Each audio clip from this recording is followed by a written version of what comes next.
Hey bookish friends, it is time to start filming my June wrap up because it's more than halfway through the month and I have a big old stack to talk about, and some of these books are probably going to be due at the library soon. So I guess I should get started because I have a lot to talk about. I have my cheat sheet here because I finished 2 books on Kindle. No, 1 on Kindle, 1 ebook I borrowed from my library, and then I have a book I borrowed from a friend. But the first book I finished this month was actually The Fourth Ruby. This is the second book in the Section 13 series. If you saw my travel vlog, this was the last book I picked up at the end of May. And I had to finish reading it because my oldest read The Lost Property Office. He kind of read some of it and listened to it, and then he wanted book 2. And so I had to finish it so he could read it. And that kind of pushed me to get it read quickly. And I really enjoyed this one. This is a middle grade series. Jack,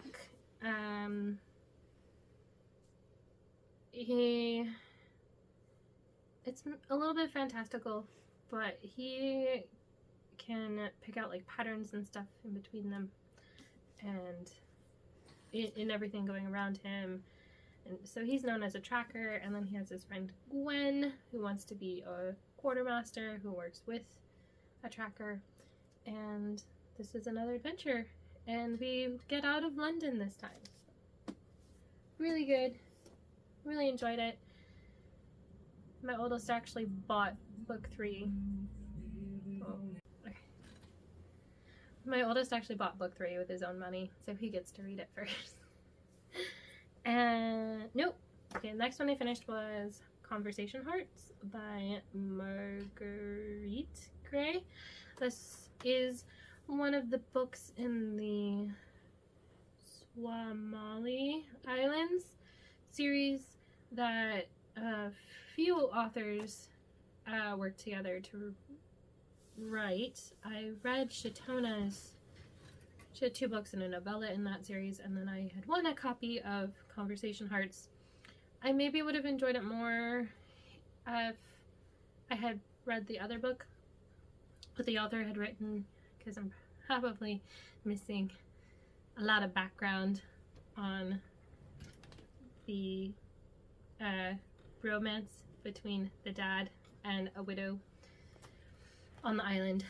The daughter finds out that her dad was just supposed to be there on sabbatical for a few months, and he keeps extending his sabbatical, so she goes to try to convince him to come home. And it was a fun story. I really enjoyed it. I will probably actually pick up the other book that Marguerite wrote in order to get the full story. And then I read Hannah Coulter by Wendell Berry. A friend of mine was wanting to get back into reading, but didn't really know what to read, so I've been loaning her books, and then she loaned me this one. Seemed fair to read it, and I hadn't read anything by this author before. And it's just the title character, Hannah, looking back on her life, and I thought what she had to say about pushing the next generation into getting more education ended up pushing them away from taking over the family farm, and how if you push them into education, then you can often do push them away from home. And okay, next. And then I read Eve in Exile. This was my second time reading it, but my first time reading this copy, which is a little dirty. My backpack got a bit dirty from our adventures, and so my book got a little bit, but it's just on the end. This book is so good. I gave it 5 stars the first time I read it, I think. Definitely gave it 5 stars this time. A very good read about feminism and how warped it is, and what a woman's true role looks like. Sorry. It's hot. Let's see. The cottonwood is flying. And I'm suffering from it. Anyway, I did read Daughter of the Moon Goddess. This was the pick for the Tales from Distant Lands book club. This is the first book in like a duology, and I really did enjoy it, but from reading the reviews of book 2, I don't think I'm going to continue the series. I also drew Has a Flower on the cover. There are lots of flowers. And this also worked for the Buzzword-a-thon cover challenge for Celestial, because it's got the moon.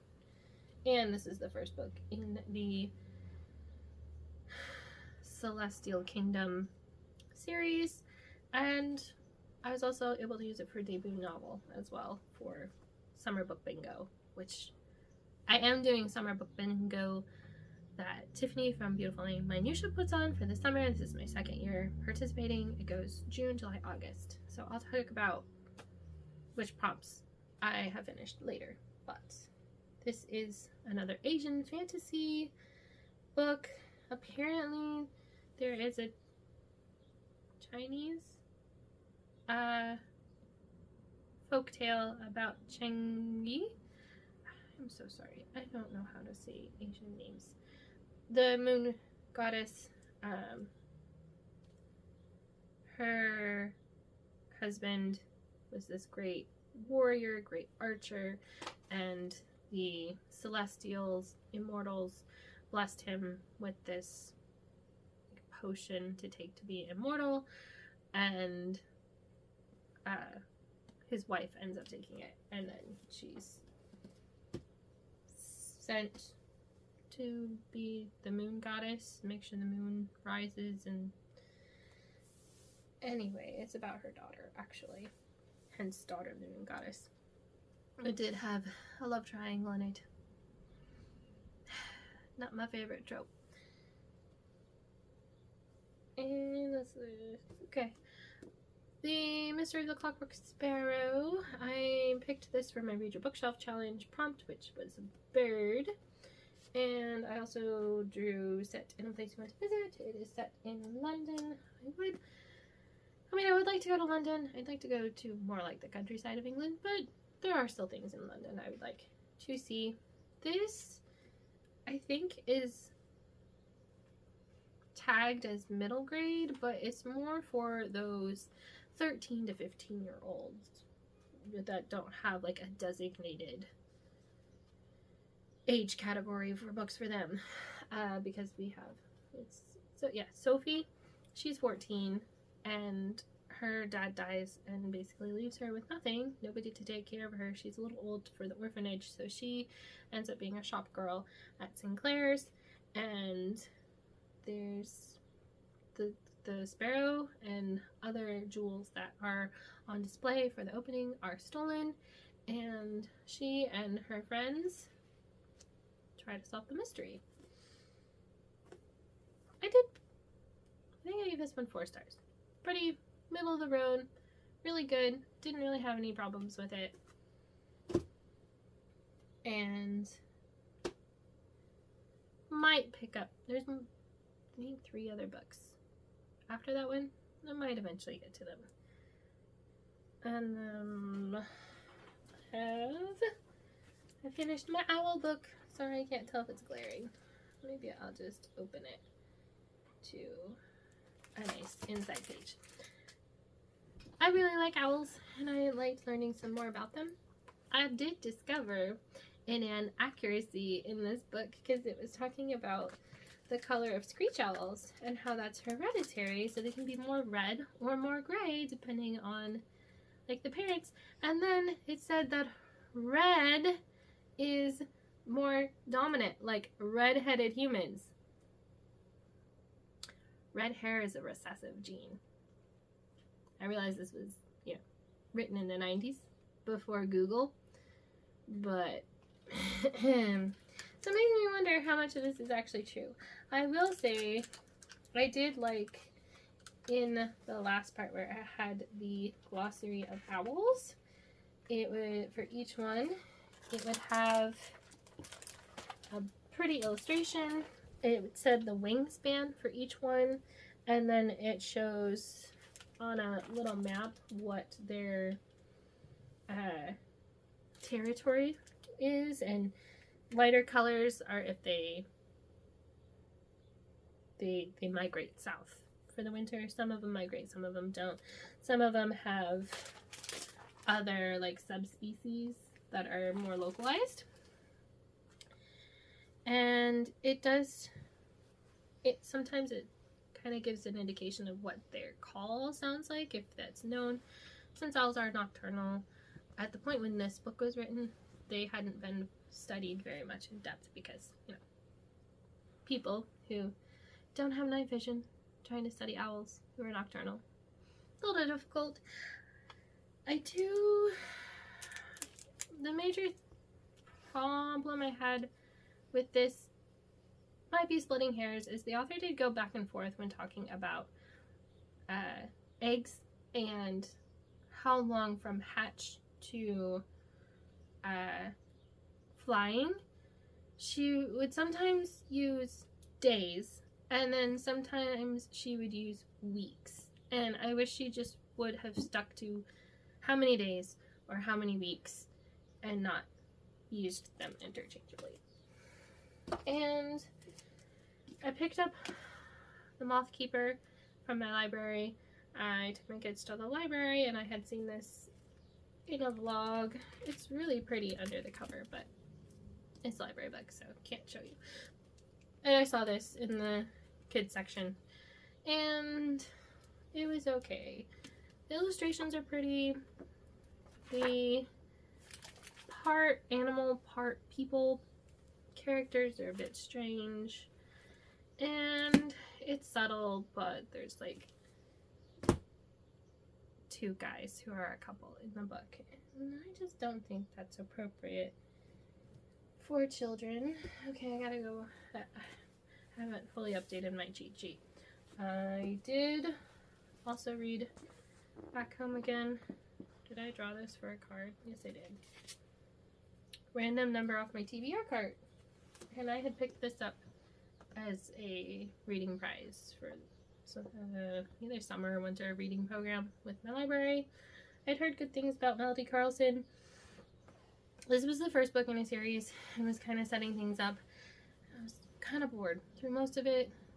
The sisters kind of went back and forth between either being somewhat flat or just squabbling.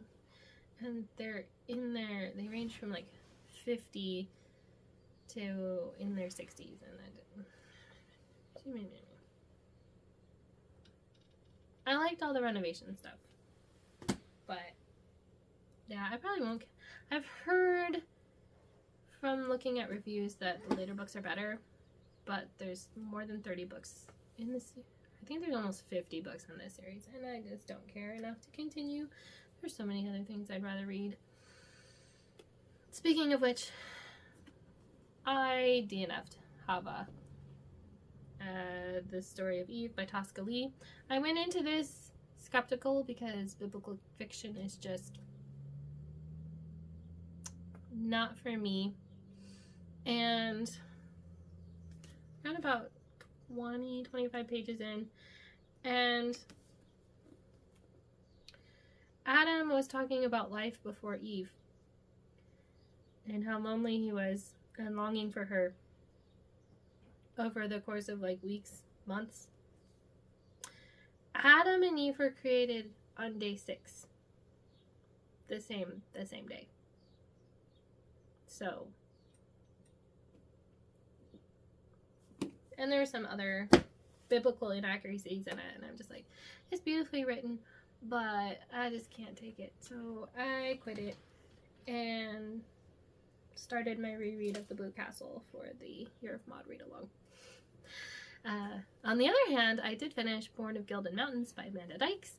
This was on my 25 to read in 2025 list, and 5 stars. Really liked it. It's set, for the most part, in 1948. We do have these two girls who were pen pals as children, and we get bits and pieces of their letters throughout the years interspersed within the story. And it's set in Colorado, and since we don't get to go on our trip to Colorado this year, it was nice to read a book set in the mountains of Colorado.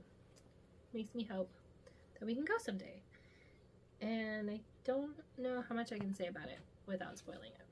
But, so for the summer book bingo, I also counted The Mystery of the Clockwork Sparrow for a place you'd like to visit, Daughter of the Moon Goddess for debut novel, The Book of North American Owls for nonfiction, The Moth Keeper for a library book.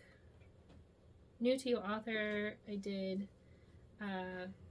Hannah Coulter because I hadn't read Wendell Berry before. And, okay, I haven't filled in all of this. Back Home Again for a book in a series.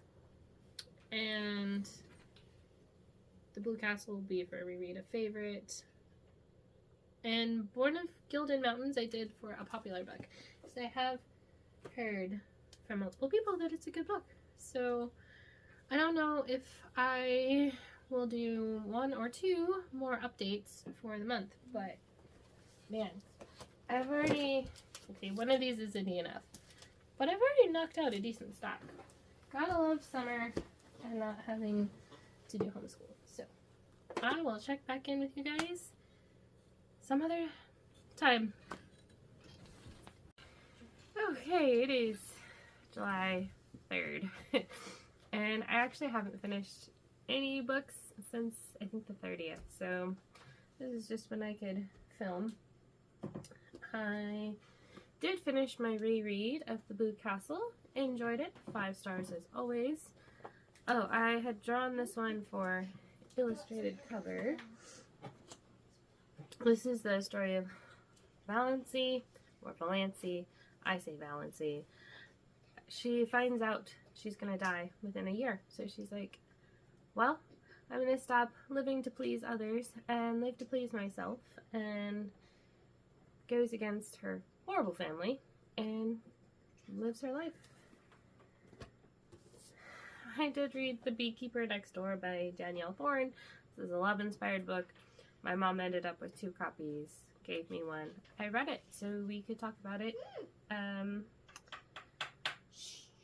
The woman is a beekeeper, and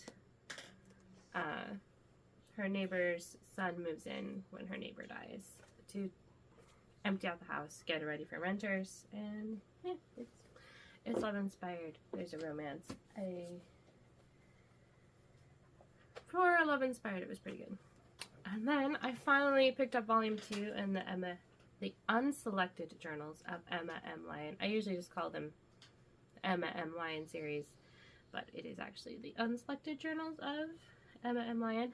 I really enjoyed this one. I liked it more than the first one. I got more of the humor. It took me a little bit with the context of the journals to know who was who from the first one, because she just continues, and she gave like stories in the first one, and then after I finished it, the author does put in previously mentioned persons of interest. It was there. I just didn't see it. So it is helpful. And then I do love how she includes at the end of the book Emma's current list of the books she owns. And it grew from the first volume, so I'm going to assume it keeps growing. But I really did enjoy this. I'm so glad I had the next two to read. And I actually drew this for my July TBR set in the current season. I think I'm just going to actually move this card over to volume 3, because this one ends on the last day of June and the next one picks up in July. And I really want to read volume 3, especially because it has a yellow cover, and yellow on the cover is one of the prompts for Tiffany, A Beautiful Aunt Minutia, her summer book bingo, which I am doing. If you want to do that, there's still by the time, there's still almost 2 months, so. Oh, my next book was actually an ebook. I finished Carol and the Bells by Shona Havoc. I finally got to check one off of favorite author backlist. Yay! This one, I don't know what I can say without giving away something funny that happens in the first chapter, except to say you will be confused in the first few pages, but push through, because within the first chapter you find out what's going on. It does have these two pen pals who have written each other since they were kids, one of them in Romania as an orphan, very rough childhood. The other one grows up in the States, what a Romanian would consider rich, and it was a lot of fun. I really enjoyed it. And the final one, I did actually finish this on the last day of June, was Poison, Sinister Species with Deadly Consequences by Mark Siddall. I drew this one for Has a Cool Spine. There's the spine. Not gonna keep this book. I gave it 3 stars. It has a cool illustration for each of the creatures in the book, but for each creature he'd have like anecdotes, sometimes his own anecdotes, and sometimes those anecdotes were about like a related creature and not the one he's actually talking about. So lots of times he ended up talking about other creatures more than the one he's supposed to talk about. Different worldview. So he had a couple of times when he would reference something in the Bible and get it wrong, take it out of context, look down a bit on Christianity. Didn't like that, and also just, like I said, I was a little frustrated that lots of times he would spend more time talking about other creatures and not the one that he's actually supposed to be talking about. I'll probably put it in a little free library somewhere. And finally, I did read the June pages from The Country Diary of an Edwardian Lady. Gorgeous as usual. Love the illustrations. I'll see if I can just stunning nature journal goals here. Loved it. I then have not read my July chapter from The Life Giving Home. My plan is to read it today, so I can have it in my mind for July. And then I also had picked up and started reading Seasons of a Mother's Heart by Sally Clarkson, and I want to read the the 2 of the summer chapters this month sometime. I'll probably do these and then pick up my nonfiction for July at the library, because I can get it at the library. Now I'm going to go through my journal. I did read all the books on my TBR for the month. Let's go to the beginning. Here's how my title page is looking with all the stickers I've gotten so far this year. So for the June Read Your Bookshelf Challenge, I read The Mystery of the Clockwork Sparrow. And for the Buzzword Cover Challenge, which it was Celestial, I read Daughter of the Moon Goddess, which I've already... Oh, and I'm counting Carol and the Bells for technology because there's a typewriter on the cover. I'm really close to completing a whole series this year. I read 1, 2, 3, 4. I finished 1, 2, 3, 4, 5, 6, 7, 8, 9, 10, 11, 12, 13, 14, 15 books this month, which is pretty good. And for 5-star reads, I gave 5 books 5 stars, 2 of which were rereads, which were Eve in Exile and The Blue Castle. And then I gave Born of Gilded Mountains, The Unselected Journals of Emma Emmeline Volume 2, and Carol and the Bells, all 5 stars. And I ended up choosing Emma M. Lyon for my favorite book of the month. I completed 2 books from my 25 Dream 2025 list, which were Poison and Born of Gilded Mountains. That leaves 1, 2, 3, 4, 5, 6, 7, 8, 9, 10, 12. So if I read 2 a month, I'll finish by the end of the year. And here's how my book bingo of goals is going for the month. For the year, I mean. So close. I just need to read a kid pick to get a first bingo, or 2 more favorite author backlist. Which for kid pick, I'm probably gonna count The Clockwork Dragon, because my son bought his own copy and I want to read that one. I have finished all the books for Distant Lands Book Club so far, and here's what my June spread looked like. And I finished, well, I DNF'd one, but I did read from all the books. Summer book bingo. Which one? The Beekeeper Next Door, I counted for Brain Candy. The Blue Castle, reread a favorite. Poison for Outside Your Comfort Zone. So I just need to read one set in summer to get my first bingo. And Emma M. Lyon, I did Shortest Book on Your TBR. Carol and the Bells for Vacation or Travel, because there is travel in the last couple chapters. Born of Gilded Mountains for a popular book. Oh, I already talked about that one. So yes, here's how summer book bingo is looking. I've got, like I said, almost 2 months to finish it, and I've got books. Oh, I forgot. I have started reading The Brothers Karamazov by Fyodor Dostoevsky. I don't know how to say it.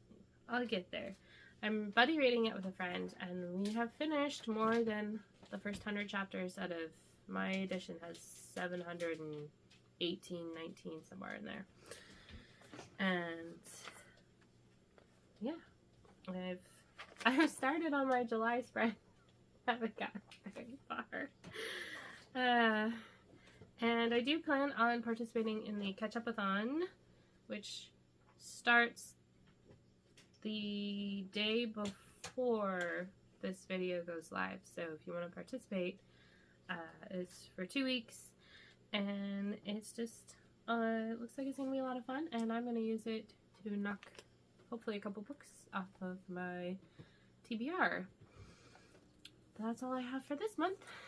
Until next time, I'll grab my books. I gotta read all those. I can't find my deck. I did end up reading a borrowed book and 2 library books and 2 Kindle books, but I still have this stack of books I finished. So until next time, happy reading.